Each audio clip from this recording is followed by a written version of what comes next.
Notre ami Éric Simard. Bonjour Éric, comment ça va? Bonjour Daniel, ça va très bien. En forme? Oui, Bon, tout à fait. excellent. Écoute, on peut pas dire que tu peux pas être en forme avec les produits Vitali que tu prends, hein? Non, il faut, c'est important. Bon, ce matin, tu as un sujet super intéressant. Parle-nous de ça.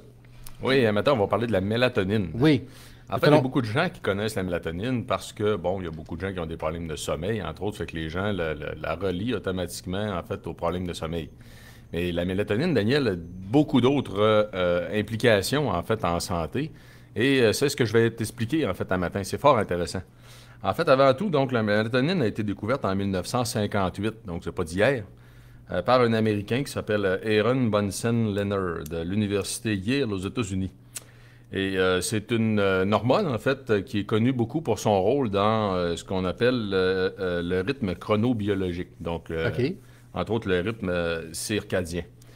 Donc, c'est tout ce qui, en fait, va réguler nos variations hormonales journalières, la température du corps. Une grande partie, en fait, de la gestion même du métabolisme, la gestion du glucose est attachée aussi au cycle de 24 heures, qui, entre autres, est synchronisé avec la période de la nuit. Donc, la mélatonine, en fait, va rephaser, si on veut, donc le cycle biologique. Et donc, c'est une hormone qui est produite à partir du tryptophane, qui est un acide aminé, hein, qu'on retrouve dans l'alimentation. Ça fait que je vais vous mentionner aussi des sources alimentaires de la mélatonine, parce Ouais. qu'on peut aussi la retrouver dans certains aliments. C'est produit par la glande pinéale. En fait, la majorité des gens ne savent pas qu'il y a beaucoup, beaucoup de tissus dans le corps humain, donc entre autres certains organes, qui vont produire aussi de la mélatonine.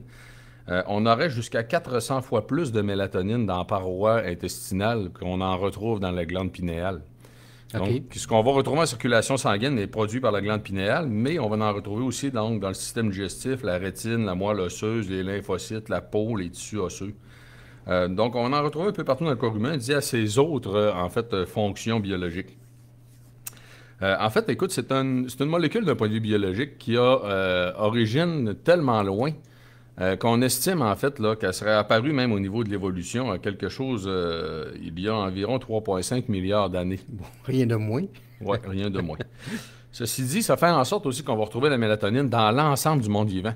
Ça fait que la question du cycle chronobiologique que je parlais tout à l'heure, en Mhm. fait, on va retrouver le rôle de la mélatonine même chez les organismes unicellulaires, certaines algues unicellulaires marins.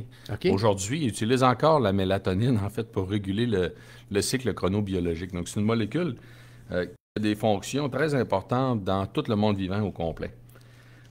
Et bon, il y a même des hypothèses actuellement que la mélatonine, elle nous viendrait même de nos mitochondries, nos petites usines énergétiques, qui auraient peut-être transféré le gène de production de la mélatonine carrément, en fait, à nos cellules humaines, quelque part dans l'évolution, et qui auraient gardé encore aujourd'hui la capacité d'en produire. Donc, bon, c'est de la biologie, là. Ce qui est intéressant, c'est que la mélatonine va servir aussi à la réparation de l'ADN, à réduire les risques aussi de mutation au niveau de l'ADN des cellules. Donc, la mélatonine a aussi des impacts dans des processus de maintenance et de réparation cellulaire OK. qui vont avoir aussi des applications dans d'autres types de maladies. Je vais en parler tout à l'heure, entre autres, là, dans le cas du cancer, dans le cas de l'Alzheimer. Ah oui, Euh, ah oui. ouais, les maladies, l'ensemble des maladies métaboliques, tout ce qui est relié au syndrome métabolique, à la prise de poids corporel, la mélatonine a aussi un impact. Donc, c'est une molécule d'un point de vue biologique qui a vraiment beaucoup d'impact dans le corps humain. Bien sûr aussi des impacts antioxydants. C'est ce qui fait aussi que, étant donné que sa production est régulée par le cycle biologique de 24 heures avec la différence entre le jour et la nuit, autrement dit, la baisse de luminosité va augmenter la production de mélatonine, ce qui normalement va provoquer le sommeil. La raison, entre autres, pour laquelle on dit aux gens de faire attention hein, aux tablettes, aux écrans Ouais. le soir avant de se coucher, c'est ça, en fait. C'est pour ne pas empêcher l'augmentation de la production de mélatonine. En fait, ceux qui vont avoir un cycle perturbé, on va voir une augmentation donc du risque de certains types de maladies, du cancer, de l'obésité, des risques de dépression, qui seraient en partie dus aussi aux problèmes de production donc de la mélatonine et un vieillissement accéléré. OK. Fait que, Donc, et là, ce qui est intéressant, ça joue ouais. vraiment un rôle super important, là. Ouais, oui, ça joue des rôles vraiment super importants dans l'organisme. Puis ce qui est intéressant de savoir même, là, c'est que d'un point de vue naturel, là, dans la population en général, on va avoir une baisse de la production de la mélatonine entre les jeunes, si on parle, mettons, de 10 ans et moins, puis une personne de 70 ans. Là, autrement dit, sur le parcours de toute notre vie, on va graduellement produire de moins en moins de mélatonine Rendu à 70 ans, on n'en produit pas plus la nuit qu'on en produit le jour. Parce qu'on en produit un petit peu le jour, une petite affaire. On va en produire entre 10 et 50 fois plus la nuit. Et là, le problème en vieillissant, c'est qu'on va arriver à 70-80 ans, puis on n'en produit pas plus la nuit qu'on en produisait le jour. On a une baisse de 80 de la production journalière. C'est énorme. L'importance d'aller la trouver ailleurs, finalement. Oui, effectivement. Puis quand on parle de la trouver ailleurs, bien, malheureusement, dans l'alimentation, il y en a très peu, en fait. Là. Je peux t'en parler tout de suite, en fait, puisqu'on vient juste de le mentionner.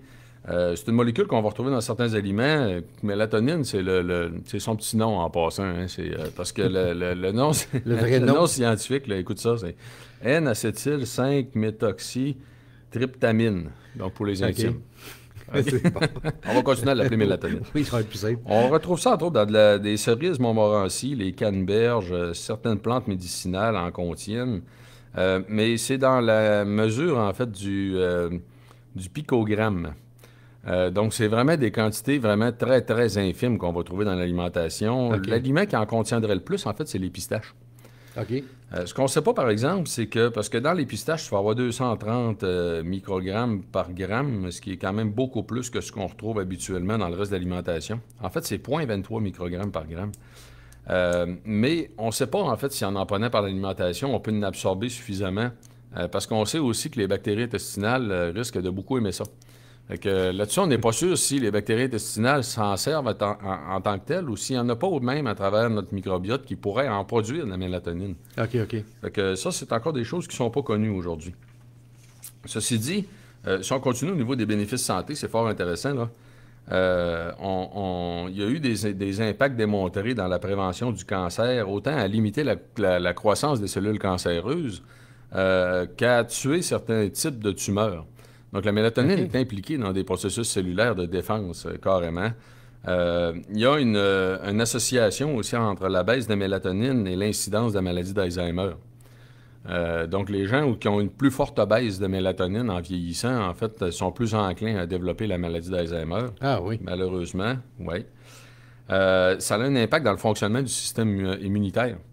Encore là, ils ont noté que les gens qui maintiennent des niveaux plus élevés de mélatonine en vieillissant, ils ont un système immunitaire plus efficace, comme on va retrouver souvent, en fait, au niveau des gens, des populations centenaires. OK. Ça peut être dû à de multiples facteurs, mais c'est quand même fort intéressant. Donc, c'est intéressant de penser, en fait, à maintenir des niveaux plus élevés. Ça maintient aussi un meilleur fonctionnement des mitochondries qui ont un gros impact, en fait, dans l'ensemble du métabolisme, donc la gestion du glucose, le poids corporel, les lipides sanguins, la pression artérielle. Fait qu'en fait, c'est réellement une molécule au niveau biologique qui a beaucoup d'implications. Au niveau, si on en revient en fait à des facettes d'usage, sachez en fait que c'est une molécule qui est utilisée dans les études cliniques. Là, puis là, on parle on parle de 35 études cliniques. Elle a été utilisée en études cliniques de 0,3 mg à 10 mg. Mais la majorité des études sont réalisées de 3 à 5 mg environ. Okay. Et il y a des études de toxicologie, donc pour vérifier la sécurité de la molécule, qui ont été faites de 1 à 6 grammes par jour, autrement dit environ 1000 fois la dose nécessaire, okay. Sans démontrer quoi que ce soit de dangereux. Donc c'est quelque chose de très sécuritaire, techniquement. Et ceci dit, en fait, étant donné que la majorité des gens, en fait, la connaissent pour les questions de sommeil, ce qui est important de savoir, c'est que la mélatonine dans le sommeil, elle va avoir surtout un impact d'induire la première phase de sommeil. Il y a beaucoup de gens chez qui la mélatonine ne sera pas suffisante en tant que telle.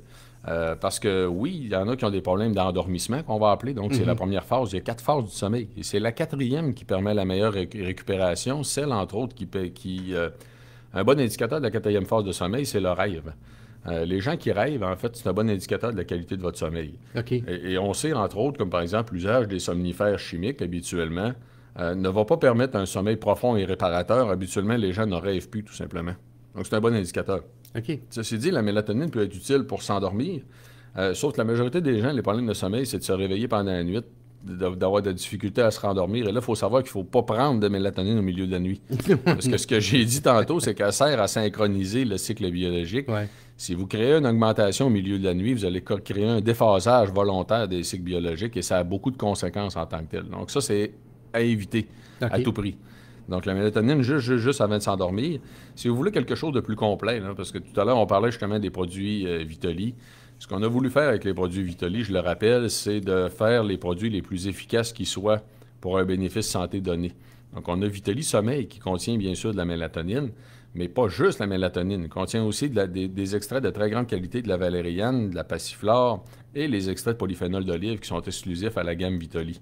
La raison, en fait, de la présence des 4 ingrédients, c'est que ça permet justement une approche beaucoup plus complète au niveau du sommeil, où là, on va avoir à la fois un impact sur l'endormissement, sur le sommeil profond et réparateur et sur le fait d'être capable de faire une nuit complète, en fait, de dormir toute la nuit au complet. OK. Donc, les gens, comme tu disais tantôt, en vieillissant, qui ont moins accès à cette molécule-là, ben, peuvent aller la trouver dans les produits Vitali. Oui, effectivement, dans Vitali Sommeil, en fait, il y a beaucoup de gens qui vont prendre seulement de la mélatonine. Pour ceux que ça peut être suffisant, ça peut être intéressant parce que c'est quelque chose de vraiment très peu dispendieux, qui est facile à trouver. Il y en a qui vont en prendre pour leur bénéfice santé. Honnêtement, personnellement, d'un point de vue scientifique, je recommanderais aux gens vieillissants d'en prendre. Dû à la baisse de production naturelle, en fait, je pense que les gens devraient en prendre pour son rôle biologique dans l'organisme. Je connais un scientifique, en fait, là, quelqu'un qui est très, très connaissant du côté des produits de santé naturelle, entre autres, qui en prend lui-même, pas pour des problèmes de sommeil, mais pour les avantages biologiques, justement, pour son rôle biologique en tant que tel. C'est sûr que pour la question des problèmes de sommeil, je le rappelle, on a 2 options, en fait, Vitali Sommeil qui contient de la mélatonine et Vitali Stress et Anxiété qui n'en contient pas parce qu'il y a un faible pourcentage de la population aussi qui aurait un problème avec la mélatonine qui est relié à un récepteur différent qu'il y aurait au niveau du cerveau. Et bien que j'ai fouillé un peu la littérature là-dessus, j'ai pas trouvé le nombre exact de personnes, en fait, combien qu'on aurait de gens ou pourcentage de la population qui aurait ce type de récepteur-là. Mais ça pourrait créer une réaction différente au niveau de ces gens-là qui réagissent moins bien à la mélatonine. Donc, on a dans les produits Vitali, on a 2 options. Soit les gens vont utiliser Vitali Sommeil pour dormir ou soit Vitali Stress et Anxiété. Je le rappelle, dans les 2 cas, c'est des produits qui peuvent être pris au besoin. C'est pas nécessaire de les prendre tout le temps. Fait que moi, ce que j'explique toujours aux gens, c'est que dans les problèmes de sommeil, on est mieux d'apprendre à se connaître.